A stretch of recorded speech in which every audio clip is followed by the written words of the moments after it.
नमस्कार दोस्तों, मेरा नाम है विजय कुमार और आप देख रहे हैं कॉमिक्स पिटारा चैनल को। दोस्तों, हम लोग कॉमिक्स पढ़ रहे थे भाग्य विधाता, जो कि भोकाल की कॉमिक्स है। इस कॉमिक्स का पहला पार्ट ऑलरेडी मैंने अपने चैनल पे अपलोड कर दिया है।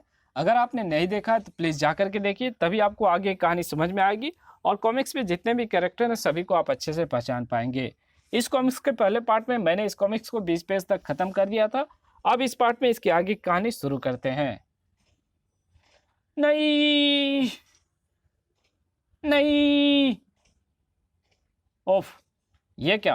ये तो मात्र एक स्वप्न था, लेकिन कहीं ये स्वप्न वास्तविकता ना बन जाए। मुझे इसकी जांच करनी होगी। आज ही जब मैं महाराज बनकर उपस्थित होऊंगा राज दरबार में, मुझे प्रसन्नता है कि विकासनगर की सारी प्रजा एवं महारानी पर से महामारी योग हट गया और तुम सब ठीक हो गए। वैसे तुम इस समय यहाँ राज दरबार में क्या कर रही हो मोहिनी? महारानी तो तुम रही नहीं, फिर तुम्हारा यहाँ दरबार में क्या काम? तुम्हें तो अपने कक्ष में होना चाहिए। क्षमा करें महाराज, आपकी बुलावे पर ही मैं यहाँ आई थी। अगर आपको लगता है कि मेरा यहाँ कोई कार्य नहीं है तो मैं वापस लौट जाती हूँ। एक क्षण, मुझे लगता है तुम्हारा यहाँ एक छोटा सा कार्य है, उसे पूरा कर दो फिर चली जाना। कार्य बताइए महाराज। वहाँ पड़ी मेरी पादुकाएं देख रही हो ना तुम? उन्हें उठाकर लाओ और मुझे पहनाओ। कालकुंडली के उस आदेश ने राजदरबार में उपस्थित प्रत्येक व्यक्ति को स्तब्ध कर डाला। कालकुंडली की कड़क आवाज ने उस स्तब्धता को तोड़ा। खड़ी खड़ी मेरा मुंह क्या देख रही हो मोहिनी? आगे बढ़ो और पादुकाएं उठाकर मेरे पांव में पहनाओ। आपकी पादुकाएं आपके समक्ष उपस्थित है महाराज। कृपया अपने पैरों को उठाइए ताकि मैं इन्हें आपके पैरों में पहना सकूं। भोकाल, तो हमारी पादुकाएं उठाकर लाया? जी महाराज, पूर्व महारानी अभी अभी एक लंबी बीमारी से उठी हैं। शायद वे इतनी दुर्लभ हैं कि आगे बढ़कर आपकी पादुकाएं उठाने में उन्हें कष्ट हो रहा था, इसलिए मैं आपकी पादुकाएं उठा लाया। भोकाल ने रानी मोहिनी को पादुकाएं उठाने के अपमान से बचा तो लिया था, और ये बात वो कालकुंडली अच्छी तरह से जानता था, जो मन ही मन खुशी से फूला नहीं समा रहा था।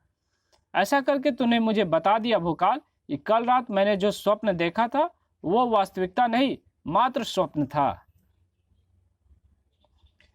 परंतु इससे मेरा तुझे मृत्यु से बढ़कर जिंदगी देने का उद्देश्य पूरा नहीं होता, बल्कि उसका तो अभी मात्र आरंभ हुआ है। प्रत्यक्ष में क्रोध से चीख पड़ा कालकुंडली। तूने बीच में आकर मेरे सम्मान को ठेस पहुंचाई है भोकाल। मैं तुझे आदेश देता हूं कि तू तुरंत अपनी भोकाल शक्ति को पुकार। जो आज्ञा महाराज। भोकाल। बहुत अच्छा, अपनी अद्भुत और चमत्कारी भोकाल शक्ति के साथ तू बहुत अच्छा लग रहा है, और उस समय तो तू और भी ज्यादा अच्छा लगेगा जब तू अपनी चमत्कारी ढाल और प्रलंकारी तलवार के साथ राज दरबार के द्वार पर द्वारपाल के रूप में खड़ा नजर आएगा। महामंत्री से नहीं सहा गया। महाबली भोकाल द्वारपाल बनेंगे? यह उचित नहीं है महाराज। उचित तो यह भी नहीं है कि तुम अपने आसन पर बैठे रहो जबकि राज दरबार में इतनी धूल मिट्टी विराजमान है। हम तुम्हें राज दरबार में झाड़ू लगाने का आदेश देते हैं महामंत्री। दुर्मुख, महामंत्री को झाड़ू लाकर दो। जो आज्ञा महाराज। बेचारा महामंत्री। महाराज कालकुंडली का आदेश मानने के लिए महामंत्री भी विवश था, और महाबली भोकाल भी। बड़ा ही दुष्ट है हमारा नया महाराज। उसने हमारे महाबली भोकाल को द्वारपाल बना दिया। महाबली द्वारपाल क्यों बन गए? उन्होंने द्वारपाल बनने से मना क्यों नहीं कर दिया? महाबली मना नहीं कर सकता। मैं भोकाल होता तो मैं इसका अवश्य विरोध करता। अगर तुम भोकाल होते तो तुम भी इसका कभी विरोध नहीं कर पाते, क्योंकि तब तुम भी राज सिंहासन की सेवा करने के लिए अपने कर्तव्य, अपने वचन से बंधे होते। बच्चे ने सही कहा था, भोकाल सचमुच कर्तव्य और वचन की डोर से बंधा हुआ था। लेकिन एक और चीज थी जिसने भोकाल को अपने साथ बांधा हुआ था, और वो थी वो आवाज, टन, जो अखंडनाद पर होने वाले घंटों की चोट से गूंजती थी। और अखंडनाद की इस आवाज के गूंजने का अर्थ है भोकाल का वहां पहुंचना। टन, जहां मौजूद थे वे हाथ जो घंटों से बंधी रस्सी को पकड़कर घंटों को अखंडनाद पर प्रहार करने के लिए विवश कर रहे थे। टन, क्या समस्या है? समस्या इनसे क्या पूछता है? हमारी तरफ देख, सब पता चल जाएगा। ओह नहीं, ये शैतान प्राणी क्या है? कहां से आए हैं? हम अनिष्ट प्रेत हैं और इन्हें नष्ट करने आए हैं। इन्होंने अखंडनाद बजाया है, इसलिए नष्ट ये नहीं, तुम होगे। हमें नष्ट करने की सोचने वालों पर हम सब एक साथ टूट पड़ते हैं और उसे दबोचकर उसकी बोटी बोटी नोचकर उसे नष्ट कर डालते हैं। ओफ, इन अनिष्ट प्रेतों ने मेरी तलवार को मेरे हाथों से छुड़ाकर मुझे बुरी तरह दबोच लिया है।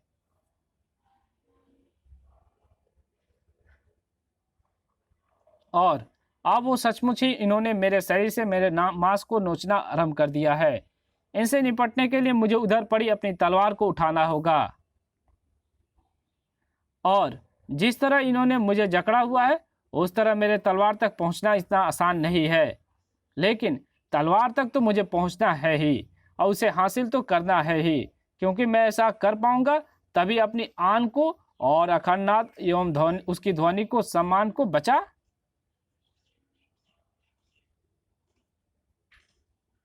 पाऊंगा। भोकाल के जीवट भरे जज्बे ने उसके हाथ को तलवार तक पहुंचा दिया। जैसे ही तलवार भोकाल के हाथ में आई वैसे ही, ओह, पकड़ो इसे, दबोचो इसे, खचाक। अब तुम ऐसा नहीं कर सकते, क्योंकि भोकाल अब तुम्हें अपनी परछाई तक भी छूने नहीं देगा। खचाक खचाक, विद्युत से चलते भोकाल के हाथों ने जल्दी सफलता के दामन को थाम लिया। खचाक, ये अनिष्ट प्रेत थे, इसलिए ये तुम्हारे पीछे, लेकिन ये तुम्हारे पीछे क्यों पड़े थे? तुमसे इनकी क्या शत्रुता थी? तुम्हारे इन प्रश्नों का उत्तर ये 7 जन्म भी नहीं दे सकते महाबली। जबकि मैं इनके उत्तर चुटकियों में दे सकता हूं। दुर्मुख तुम, मैं तुम्हें बता देता हूं कि जिन प्रेतों से तुम टकराए थे वे स्वामी द्वारा लगाई गई अनिष्ट दशा के कारण सहस्त्रों की संख्या में इस राज्य में विचर कर रहे हैं। राज्य भर में अनिष्ट दशा लगी होने के कारण राज्य का जो भी व्यक्ति राज्य या नए महाराज के अनिष्ट के बारे में सोचेगा, अनिष्ट प्रेत उस पर आक्रमण कर देंगे और उसे नोच खाएंगे। इन लोगों ने भी महाराज के बारे में कोई अनिष्ट सोचा होगा, तभी अनिष्ट प्रेतों ने इन पर आक्रमण कर दिया।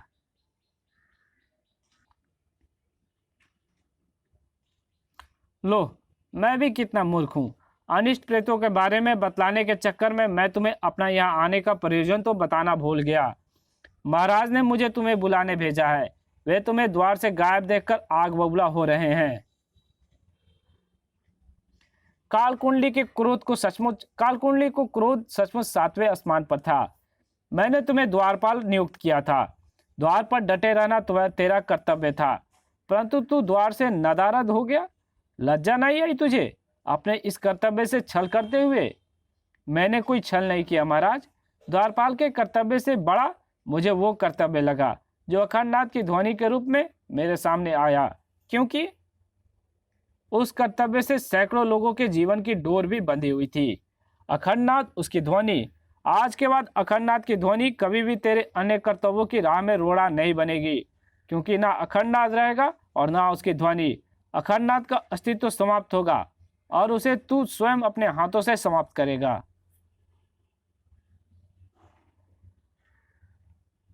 भोकाल ने जिस अखंडनाद को न्याय के लिए स्थापित किया था उसी के साथ अन्याय करते वक्त कांप गए थे भोकाल के हाथ, लेकिन महाराज का हुक्म था और भोकाल को उस हुक्म को बजाना ही था, क्योंकि भोकाल के लिए विकासनगर के महाराज के हुक्म को बजाना हर कर्तव्य से बड़ा कर्तव्य था। टन। उस व्यर्थ के घंटे को उखाड़ फेंक कर बहुत अच्छा किया तूने। अब कोई भी आवाज तुझे तेरा वो कर्तव्य पूरा करने से नहीं रोकेगी जिसका मैं तुझे आदेश दूंगा। और मेरा नया आदेश यह है, तू घुड़साल में जाकर घोड़ों की देखभाल करे। जो आज्ञा महाराज। विश्व का सबसे बड़ा महाबली घुड़साल में घोड़ों की देखभाल करेगा, घोड़ों को दाना पानी देगा, उनकी लीद उठाएगा। भोकाल की जिंदगी को सचमुच मृत्यु से बदतर बना रहे हैं आप। दाद देनी होगी आपकी बुद्धि की। यह तो कुछ भी नहीं है दुर्मुख। अभी आगे आगे देखता रह। भोकाल को मैं उस स्थिति में पहुंचा दूंगा कि वो गिड़गिड़ाकर अपनी मृत्यु मांगेगा, लेकिन ना तो वो स्वयं मरेगा और ना मैं उसे मरने दूंगा। हा हा हा हा हा हा हा। इधर कालकुंडली वहसी ठहाका लगा रहा था और इधर भोकाल उसके द्वारा दिए गए नए आदेशों का पालन कर रहा था। शाही घुड़साल में भोकाल को अपने इस नए रूप में कोई शिकायत नहीं थी, लेकिन उसके प्रिय का तो कलेजा ही मुंह को आ गया उसे इस नए रूप में देखकर। भोकाल चाचा आप यहाँ? समय किसे कब और कहाँ ले आता है ये कोई नहीं जानता श्वेता। मुझे समय ही यहाँ लाया है, इसलिए मेरी सोचना छोड़ मेरी बच्ची, और ये बता तू यहाँ क्या करने आई है? मुझे घुड़सवारी करनी है भोकाल चाचा, इसलिए मैं अपना मनपसंद घोड़ा यहाँ लेने आई हूँ। तेरा मनपसंद घोड़ा तो वो सफ़ेद वाला है ना? जा ले ले उसे और घुड़सवारी कर। ठहरो, ये लड़की घुड़सवारी अपने पसंद के घोड़े पर नहीं, हमारी पसंद के घोड़े पर करेगी, और हमारी पसंद का घोड़ा वो सफ़ेद वाला नहीं, लाल वाला है। क्षमा करें महाराज, श्वेता जैसी बच्ची की सवारी के लिए वो लाल घोड़ा ठीक नहीं। वो बिदकने वाला घोड़ा है, वो श्वेता को अपनी पीठ से गिरा सकता है। ओह ऐसा? फिर तो मैं अवश्य देखना चाहूंगा कि लाल घोड़ा श्वेता को सवारी करने से कैसे बिदकता है, और श्वेता उसकी पीठ से गिरेगी भी नहीं, क्योंकि श्वेता इस घोड़े की पीठ पर नहीं बल्कि पेट पर सवारी करेगी, और पेट से श्वेता गिरे नहीं उसका प्रबंध तू खुद करेगा। श्वेता को इस घोड़े के पेट से बांध कर। क्या हुआ भोकाल? खड़े खड़े महाराज का मुंह क्या देख रहे हो? आगे बढ़ते क्यों नहीं?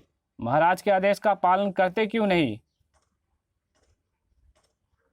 भोकाल को आगे बढ़ना ही पड़ा, महाराज के आदेश का पालन करना ही पड़ा। भोकाल चाचा मुझे क्षमा करना मेरी बच्ची, मैं विवश हूँ, बहुत ही विवश हूँ। भोकाल विवश था, लेकिन काल कुंडली आनंदित था। फाह फाह आई। घोड़े के पेट से बंधी श्वेता की जो चीखें कालकुंडली के आनंद को दुगुना कर रही थी, वहीं भोकाल के कलेजे में तीर की भांति प्रवेश कर रही थी। ओफ, कितना असहाय हूं मैं श्वेता को बचाने के लिए कुछ नहीं कर सकता। खचाक। भावनाओं की डोर में बंधा भोकाल का हृदय बहुत कुछ करना चाहता था, लेकिन वचन की जंजीर से बंधा उसका मस्तिष्क उसे कुछ करने नहीं दे रहा था। ओह! अपने हृदय को अपनी मुट्ठी में भींचे भोकाल सब कुछ देखता रहा, तब भी जब बिदका घोड़ा उसकी आंखों के सामने मौजूद था, और तब भी जब श्वेता को लेकर घोड़ा उसकी आंखों से ओझल हो गया। ओह ओह, बचाओ भोकाल चाचा। इस दीवार के उस पार तो गहरी खाई है स्वामी। बिदका हुआ घोड़ा राजकुमारी श्वेता को लेकर उधर ही बढ़ रहा होगा, अवश्य बढ़ रहा होगा, परंतु हमें उससे क्या? हमें तो उससे जितना आनंद देना था दे दिया। सही कहा, सचमुच हमें इससे क्या मतलब कि वो घोड़ा राजकुमारी श्वेता को लेकर खाई में गिर रहा है या नहीं। क्यों भाई?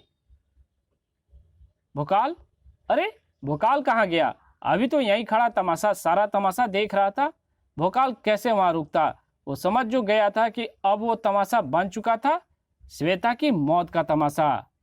इस कॉमिक्स को यहीं पे खत्म करते हैं, इसके आगे कहानी पढ़ेंगे इसके पार्ट 3 में। तो मिलते हैं इसके पार्ट 3 में, तब तक के लिए बाय। चैनल पे नए हो तो प्लीज़ चैनल को सब्सक्राइब कर देना, वीडियो अच्छी लगी तो वीडियो को लाइक कर देना और जहाँ ज़रूरत है इसको शेयर कर देना। ओके।